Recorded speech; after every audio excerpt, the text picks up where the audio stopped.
Louvado seja Deus, graça e paz a todos que vão ouvir este vídeo. Quero eu trazer uma mensagem de reflexão para a vossa meditação,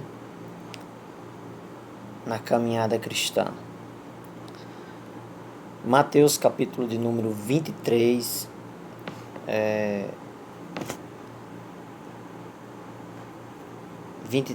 versículo 27, 28 e 29. Diz assim a palavra, as sãs e sagradas palavras do nosso Senhor e Salvador Jesus Cristo. É Jerusalém, Jerusalém, que mata os profetas e apredejam os que te são enviados.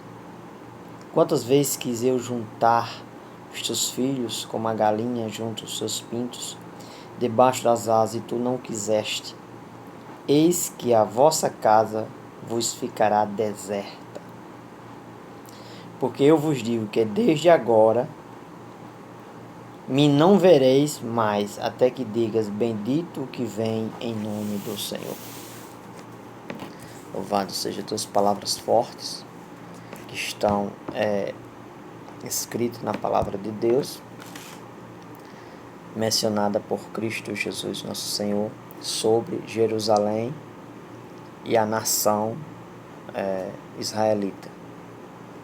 Temos visto nos últimos dias o que tem acontecido nos territórios de Israel.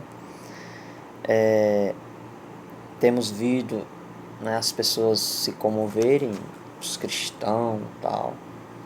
Assim, eu tenho ficado um pouco assim, sem entender algum posicionamento de alguns cristãos, porque há pouco aí ainda estamos tendo guerra na Rússia, mas parece que uma guerra em Israel, ela tem uma conotação diferente, assim, de alguma forma para algumas pessoas, eu não consigo compreender. A Escritura diz em Romanos 2,11 que Deus não faz acepção de pessoas, também em Atos 10:34, Pedro diz, eu reconheço que Deus não faz acepção de pessoas, Isto é, no contexto do pecado, não há acepção de pessoas, todos pecaram, Todos pecaram, como diz Jesus a Nicodemo, necessário nascer do alto. Aquele que não nascer do alto, em algumas traduções traduz por novo, mas o termo lá é nascer de cima, nascer do alto, não entrará no reino de Deus, tanto judeu como gentil. Mas as pessoas, assim, elas eu creio que, assim, por causa da historicidade que tem em Israel, as pessoas, eles têm um véu ainda sobre a mente, e eles pedem oração por Israel, eles pegam lá os versículos lá do Antigo Testamento e ficam aplicando, literalmente. E por que não pedir oração também pelo Hamas, pelos palestinos? Quantas vítimas civis não tem sendo vitimadas, tanto em Israel como na Palestina, que estão sofrendo nesse momento, e todos precisam da graça de Deus, porque a porta da graça está aberta, e todo aquele que reconhecer Jesus como seu Salvador tornar-se-á um filho de Deus. Essas palavras de Jesus Cristo, elas são muito fortes. Jesus diz, olha, a vossa casa vai ficar deserta. Que casa é essa que Jesus disse que vai ficar deserta? Ora, se vai ficar deserta é porque outra hora era habitada, E de hoje, já digo de hoje, vocês não me verão mais, até que digam bendito é o que vem em nome do Senhor. Nós sabemos que parte do povo de Israel, pois a igreja, ela surge, a igreja cristã, ela surge de um remanescente judeu, Como já tinha profetizado Isaías, se não deixar um remanescente, nós teríamos sido consumidos. Então, a igreja surge de um remanescente judeu. Quando Jesus entra ali em Jerusalém, eles clamam, Hosana, Hosana, bendito é o que vem em nome do Senhor. Então, um remanescente, ele reconhece Jesus como bendito. Então, aqueles que crêem, eles veem Jesus, o Galileu, como Messias. E é justamente isso aí que Jesus está dizendo. Enquanto vocês não crerem, vocês não me verão, vocês não poderão dizer, bendito é o que vem em nome do Senhor. E o apóstolo Paulo, ele vai escrever, falar sobre isso muito bem, em 2 Coríntios, quando ele vai dizer o quê? Ele vai dizer, olha, ainda hoje, para os judeus que não creram em Jesus, quando eles lêem as leituras veterotestamentárias, tem um véu, eles não conseguem enxergar a revelação da lei que é Cristo, né? Então o véu ainda está sobre a sua mente, os seus corações. Quando eles crêem, o véu sai, aí eles conseguem enxergar e dizer, bendito é aquele que vem em nome do Senhor.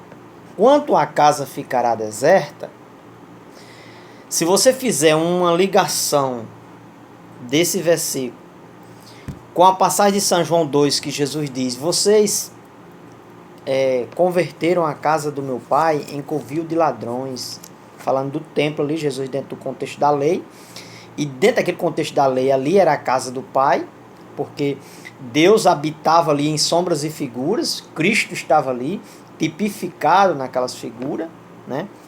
Então Jesus vai dizer, olha, vocês fizeram da casa do meu pai covil de ladrões. Dentro do mesmo texto de São João 2, Jesus vai dizer, agora eu vou derrubar este templo, né?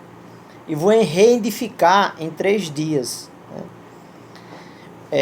Nós sabemos que o templo, historicamente, fisicamente, só caiu no ano 70, do general Tito.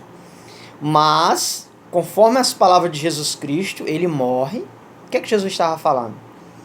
Ele ia morrer, e ao 3º dia, todas aquelas sombras e figuras que representava ele naquela casa, naquele templo, elas se tornariam obsoletas, elas cairiam.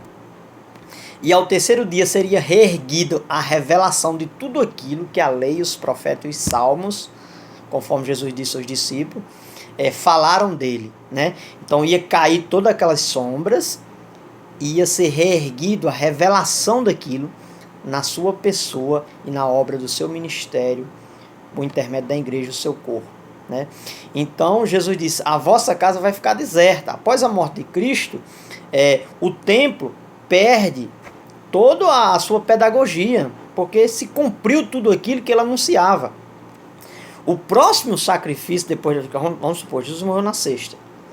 Então, depois da morte de Cristo, o derramamento de sangue, da consumação, o próximo sacrifício, que todo sacrifício de sangue apontava para Cristo, para a obra da expiação, da redenção, o próximo sacrifício oferecido no templo, que continuou sendo oferecido, se tornou obsoleto. Não tinha valor. Mas, porque já se cumpriu em Cristo. Certo? A circuncisão, Paulo vai dizer, nós somos a verdadeira circuncisão. Né? Então toda sombra, a realidade absolve toda sombra. Por isso Jesus disse, a vossa casa vai ficar deserta. Né? Vocês não vão me ver mais, porque eles viam Cristo ali em sombras e figuras. A igreja, né, a Assembleia de Israel veterotestamentária, aqueles fiéis morreram crendo na promessa do Messias que havia de vir. Hoje nós cremos na promessa do Messias que veio, morreu, cumpriu sua obra, ressuscitou e reina à destra do Pai em nossos corações como embaixadas de Cristo aqui na terra, e um dia reinará, Apocalipse 11:15, literalmente sobre os reinos do mundo. Né? Então, Jerusalém, a vossa casa ficará deserta. Né? Sobre essa nação, a Bíblia diz que vai ser cobrado todos os sangues dos profetas. Nunca vai haver paz ali em Jerusalém, né? Pode haver uma suposta falsa paz, né? Mas nunca vai haver paz ali. E o judeu hoje, ortodoxo, que não aceita Jesus Cristo, quer estabelecer a sua própria justiça, ele é amaldiçoado. Ele é amaldiçoado. 1 de João, capítulo 5, diz a palavra do Senhor assim, que quem não crê, 1 de João 5:10, quem não crê no testemunho que Deus deu do seu Filho, constitui Deus mentiroso, né? Constitui Deus mentiroso, quem não crê no testemunho que Deus deu do seu Filho. Então o judeu ele não crê no testemunho que Deus deu do seu Filho, ele chama Deus de mentiroso, né? Ainda em 1 de João, capítulo 2, versículo 23, diz que qualquer que nega o filho também não tem o pai. Aquele que confessa o filho tem também o pai. Eles negam o filho de Deus, testemunhado por Deus na lei. Jesus disse, a lei e os profetas testificam de mim. Deus testificou para Israel. As festas testificavam do Machia, que havia de vir, Jesus. Mas a maioria deles, grande parte deles, estavam com o coração endurecido e não foram curados por Jesus, porque ouviram demagrado, com os olhos ouviram, mas não enxergaram, com os ouvidos ouviram, mas não escutaram, e o coração deles não foram curados, para nascerem de novo, nascerem do alto. E Deus não faz acepção de pessoa. Israel é um povo escolhido. Que povo escolhido? A nação santa, o Israel de Deus, é a Assembleia de Cristo, a igreja de ambos os povos, judeu, gentil. Deus não faz acepção de pessoas, Romanos 10 e 11. Jesus Cristo, a vinda de Jesus Cristo, é o cumprimento de Gênesis 28, 14. Em ti e na tua descendência, Abraão, serão benditas todas as famílias da terra. A vinda de Jesus traz a bênção sobre árabes, judeus, palestinos, africanos, todos os que creem tornam-se filhos de Deus, uma nação santa, o povo de Deus. E se sois da fé, sois filho de Abraão, descendência de Cristo, ou Israel de Deus. Romanos 9, nem todos de Israel são filhos de Deus, nem todo israelita é israelita. Cristo, Gálatas 3, é a descendência de Abraão. A partir de Cristo, gerado a partir de Cristo, nasce a nação, a descendência, os herdeiros do céu. Louvado seja Deus. Então, ore por Israel, ore pelos palestinos, ore pelas pessoas que estão na Cisjordânia, ore pelo Brasil. Nós estamos em uma guerra ideológica aqui no Brasil, gente. As pessoas estão orando lá para fora, as mídias sociais. Nós estamos em uma guerra. A nossa luta, o inimigo não é carnal. Nossa luta é contra as protestadas do inferno. Você não tem noção agora quantos demônios agora estão tentando destruir seus filhos, através das internet, seu esposo, seu marido, através de ideologia. O aborto está aí no Brasil, gente, avançando. A ideologia de gênero. Acordem. Ore por todas as pessoas. Abra sua mente. De ambos os povos, Deus fez um. Deus tem um povo em Cristo. Nele somos eleitos. Nele, se você estiver nele, você é um eleito. Se você não estiver nele, Paulo disse que outro hora sem ele era filho da ira, filho do diabo. Quem não tem Jesus é filho do diabo. João 8,44. Jesus disse para os próprios judeus carnais: vocês são filhos do diabo, porque querem satisfazer a vontade do vosso pai. Abra a mente, peça a Deus revelação. O sermão escatológico de Jesus Cristo, eu vou concluir aqui. Quando os discípulos perguntam sobre a escatologia, a primeira resposta de Jesus no verso 4, Mateus 24 e 4, e respondeu Jesus: acautelai para que ninguém vos engane. As pessoas são enganadas direto, meu irmão. Começou uma guerra, o pessoal começa o sensacionismo, começa a alvoroçar o povo. Guerra é princípio de dores. Pasme, Jesus não virá em um período de guerra. Jesus virá em um período de paz. Quando todos disserem paz e segurança, o mundo vai estar gozando de uma falsa paz quando Jesus estiver próximo a vir. Guerra é princípio de dor. Leia o texto, irmão. Guerra está inserido em princípios de dores, contrações. Mas tem mais sinais. Jesus deixou muitos sinais, não é só um sinal. 1 Tessalonicenses capítulo 5. Quando todos disserem paz e segurança, paz na terra. Deus não prometeu paz na terra. Jesus veio fazer a paz com Deus.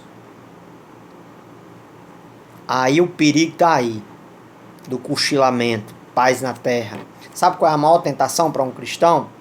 É a fartura, é a paz na terra, é os bolsos cheios, viu? Todos nós sabemos, se você for ler a história da igreja, que quando a igreja é perseguida, a igreja é purificada.